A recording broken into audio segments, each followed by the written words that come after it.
Hello! Today we're going to talk through cycle syncing and if it is the right approach to achieve your physique goals and performance goals while keeping your hormones and your gut in a good spot. The idea of cycle syncing came around for beyond just training. It was a way to live intentionally throughout and in sync with your menstrual cycle. This idea has been pushed towards the training aspect, and a lot of people on social media are saying that cycle syncing is the way to go for females to ensure that you are able to get movement in without wrecking your hormones. So, what do those recommendations look like?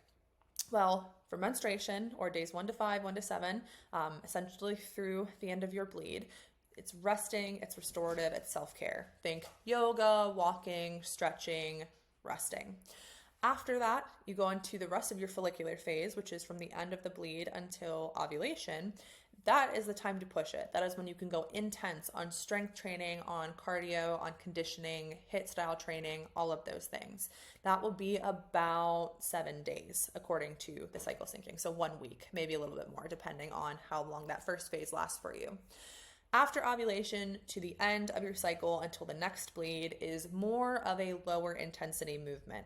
So think about, instead of pushing yourself to failure or 90%, pushing yourself to that 60 to 70% mark. It might mean extra rest days, extra yoga built in, more kind of that relaxed training style.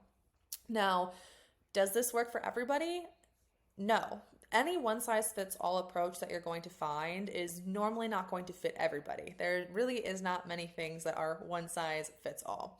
So what is the better option? Instead of working in sync with your cycle, it's much better to learn your own body and understand how to push and when to pull back. There may be days that mentally you're not feeling your best because work was a little tough or personally you had an issue pop up. That does not necessarily mean it's the time to not go to the gym. In fact, sometimes those are the most important days to go to the gym. By having structure and set structure and taking the time to understand your own body and not just a generic kind of cycle syncing aspect, you're going to be able to push yourself a lot farther without actually having to push yourself that much harder. It's important to understand when I should be taking rest days, when I should be taking deload weeks, when I should be pushing myself a little bit harder.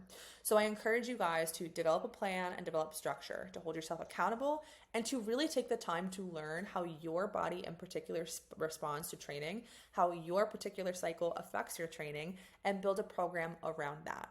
If you have additional questions about what cycle syncing is, if you just want to trial it to see if it feels your best, or how to even begin to understand how to build a plan and that difference between when I should be actually showing up for myself in the gym and when I should actually be showing up for myself by resting, feel free to drop a comment below and we can have a conversation around what that could look like.